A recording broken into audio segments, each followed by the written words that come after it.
पैसे को देख के कौन लालच में आ गया? आप नहीं आए हो लालच में, मन आया है लालच में। मैं फिर आपको बता रहा हूँ क्यों। अगर ये इतनी छोटी सी बात होती यार तो भगवान को इस पर गीता क्यों बोलनी पड़ती? भगवान ने इस पर गीता बोल दी है। कितना कठिन है इसे समझना। विल पावर को मजबूत करना है, विल पावर को बढ़ाना है। भाई साहब मजबूत ही है वो, लेकिन गलत जगह लग जा रही है ना। अगर विल पावर मजबूत नहीं होती तो आप इंस्टाग्राम कैसे देखते? मतलब एक तरीके से आपकी विल पावर की ये पूरा समाज यूज कर रहा है, बस आपको छोड़ के। अगर मैं आपके सामने 10,000 रुपए रख दूं, ठीक है, और आपसे बोलूं इनके बारे में 1 मिनट भी मत सोचना, तो आप क्या पता है सबसे पहले क्या कहोगे? कहां से लाया ये रुपए, कितने हो सकते हैं, असली हैं नकली हैं? तुरंत मतलब आप सोचना शुरू कर देते हो।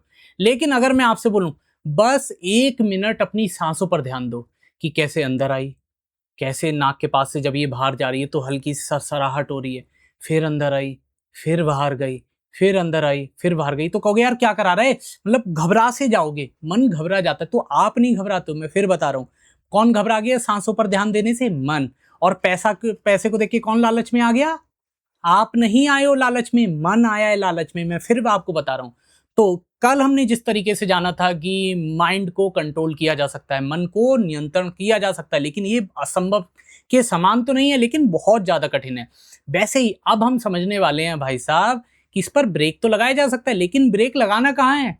जैसे फॉर एग्जाम्पल मैं आपसे बोलूं कि आप एक हाईवे पर जा रहे हो और आपको 200, 300, 500 किलोमीटर जाना है। अब आपको रास्ते में भूख लग गई, आपको किसी रेस्टोरेंट पे रुकना है, लेकिन आप रुक कहाँ जा रहे हो? जंगल पे। आप रुक जा रहे हो नदी किनारे, आपको रुकना था रेस्टोरेंट पे, तो खाना कैसे खाओगे? मतलब आप ब्रेक तो लगाना जानते हो, लेकिन ब्रेक कहां पर लगाना है, कहां नहीं लगाना है, वो गलत चीजें हो जा रही हैं। और इस ब्रेक का नाम जानते हो क्या है? इस ब्रेक का नाम है विल पावर। आप में विल पावर बिल्कुल भी कम नहीं है, बिल्कुल भी ज्यादा नहीं है, क्योंकि विल पावर एनर्जी है। एनर्जी किसी में कम ज्यादा नहीं होती, उसकी इंटेंसिटी, तीव्रता कम ज्यादा होती है। समझ पा रहे हो कि वो कितनी तेज फ्लो कर रही है, कितनी हल्के फ्लो कर रही है? एनर्जी कम ज्यादा नहीं हो सकती ना। हम साइंटिफिक बात करने वाले हैं। तो एनर्जी हम सब में भरपूर मात्रा में है, लेकिन उस एनर्जी को कहां पर रोकने के मामले में लगाना है, कहां पर बढ़ाने के मामले में लगाना है, कहां पर चलना है, कहां पर रोकना है। रोकने में भी एनर्जी लगती है। तो वही आज हम समझने वाले हैं कि ये विल पावर किस तरीके से काम करती है। अच्छा, यहाँ पर एक चीज और निकलकर सामने आती है कि कुछ लोग ये बोलते हैं यार, मतलब कोई बंदा उस चीज में सफल नहीं हो पा रहा है अपने क्षेत्र में, चाहे वो पढ़ाई का हो गया, चाहे वो उसे कोई अपनी आदत है, एडिक्शन है, उसे छुड़ाने की चीज हो गई, तो उसे छुड़ा क्यों नहीं पा रहा है? या तो फिर कोई ना कोई बहुत बहुत बड़े गुरु होते हैं, आप सबको पता होगा, बहुत बहुत बड़ी किताबें लिखी गई हैं, बहुत बहुत बड़े लेक्चर दिए जाते हैं कि यार उसमें विल पावर कम है, विल पावर को मजबूत करना है, विल पावर को बढ़ाना है। भाई साहब मजबूत ही है वो, लेकिन गलत जगह लग जा रही है ना। अगर विल पावर मजबूत नहीं होती तो आप इंस्टाग्राम कैसे देखते, डाउनलोड कैसे करते, आईडी कैसे बनाते? आप अपनी विल पावर का यूज भरपूर मात्रा में करते हो, लेकिन दूसरी दिशा में कर रहे हो। अब आपको अपना मजबूत किस दिशा में करना है? जो आपका लक्ष्य है उस पर ध्यान केंद्रित करना है, जहां पर मन घबरा जाता है और आप मजबूत बन जाते हो। समझ रहे हो? जैसे फॉर एग्जाम्पल मैं बार बार सांसों का आपको एग्जाम्पल दे रहा हूं। सांसों पर ध्यान केंद्रित कर कर देखो, तुरंत देखो मन कैसे घबराता है। मन घबरा रहा है, आप नहीं घबरा रहे हो, आप तो साक्षी हो। आप ये देख पा रहे हो कि हाँ मेरे अंदर घबराहट चल रही है, मैं सांस पर ध्यान केंद्रित नहीं कर पा रहा हूं 2 मिनट भी, लेकिन मैं 20 मिनट, 2 घंटे की मूवी देख लूंगा। कोई तुरंत मुझे इंस्टेंट डिलीवरी देके चला जाता है, तुरंत कोई मुझे इंस्टेंट प्लेजर देके चला जाता है, कोई डिस्काउंट कूपन दे देता है, कोई नोटिफिकेशन कहीं से दे देता है। मतलब एक तरीके से आपकी विल पावर की ये पूरा समाज यूज कर रहा है, बस आपको छोड़ के। अब आपको अपने लिए उसका यूज करना पड़ेगा, तभी ये गाड़ी काम आएगी, वरना तो आपको जाने किस किस रास्ते पर लेकर जाएगी और आप कहीं के कहीं पहुंच जाओगे। अब यहाँ पर एक क्वेश्चन ये भी निकल कर आता है कि यार इसका सबसे बड़ा कारण क्या है, कि मतलब हम ऐसा क्यों नहीं कर पा रहे हैं, मतलब उस दिशा में अपनी विल पावर को क्यों नहीं मोड़ पा रहे हैं? तो इसका सबसे बड़ा कारण है कि हम सुख की तलाश में रहते हैं, आनंद की नहीं। मैं फिर से बोल रहा हूं, सुख बुरा है लेकिन आनंद नहीं। हम बार बार सुख की तलाश में, सुख आप समझ पा रहे हो किसे? जैसे आपने इंस्टाग्राम पर रील देख ली, अब उसमें क्या हुआ, आपका माइंड टॉर्चर होता गया, समझ रहे हो, आपका सिर भारी हो गया है, लेकिन सुख किसे मिल रहा है? मन को सुख मिल रहा है। हम मन को सुख देने की तलाश में लगे रहते हैं, चाहे कोई मूवी देखना हो, कोई भी मूवी देख के देख लो, आपका मन रिलैक्स होकर दिखा दे तो। आप देख लो कितनी मारदार की वेब सीरीजें आती रहती हैं, आपका मन अगर शांत होकर दिखा दे तो, कोई आपके अंदर आपको झांकवा दे, ऐसी चीज देखकर दिखा दो, मन उस तरफ जाता ही नहीं है यार। मन, आपको पता है फास्ट फूड पसंद है, लेकिन आप फास्ट फूड को बनाओगे नहीं, बनाने में एक प्रोसेस है पूरा, लेकिन तुरंत खाने में सुख किसका है? मन को सुख है। समझ रहे हो, वो तुरंत इंस्टेंट चाहता है चीजें। कौन चाहता है? आप नहीं चाहते हो। आप तो चाहते हो सीखो चीजों से। हम लगातार, हमारे सीखने की जीवन की शुरुआत है भाई साहब। हम जब छोटे थे तब हम पैदल चलना सीखे थे, उसके बाद बड़े हुए तब हमने साइकिल चलाना सीखी, बार बार गिरे हैं उठे हैं। हम लगातार सीखते हुए आगे बढ़ रहे हैं, लेकिन हमारा जो मन है वो सीखना नहीं चाहता है। वो कहता है इंस्टेंट करके दे दो, हमें बिल्कुल भी मेहनत ना पड़े उस मन के लिए। और मन ही अभी हम पर हावी होकर लगातार चल रहा है। हम मन पर हावी नहीं हो पा रहे हैं, और यही सबसे बड़ा कारण है, क्योंकि हम अपनी आत्मा के लिए जो आनंद है हमारा, हम उस आनंद को नहीं समझ पा रहे हैं, जबकि हम सुख के पीछे हैं। सुख बाहर की चीजों से मिलता है, और आनंद अपने ऊपर ध्यान केंद्रित करने से मिलता है, कि मैं कौन हूं, मैं कैसा हूं, अपने बारे में विचार करने से मिलता है। अब मैं आपको एक बहुत अच्छा उदाहरण देता हूं। मानकर चलो आप और आपका नौकर बैठ के, आपका समानता का अधिकार आप समझ गए, ठीक है। आप और आपका नौकर अब बैठ के क्या कर रहा है, साथ चाय पी रहा है। आप कह रहे हैं यार मैं अपने नौकर को साथ बैठ के चाय पिलाऊंगा, साथ मूवी देखने ले जाऊंगा, साथ उसे अपने साथ सुलाऊंगा, अपने साथ उसे ऑफिस में लेकर जाऊंगा। तो उसके बाद बताओ, आप कुछ नौकर को आदेश दोगे, वो आपकी मानेगा? वो तो पता क्या बोलेगा, ए मैं भी तो इसी के बराबर हूं, मैं क्यों इसकी बात सुनूं, ये खुद करे ये काम।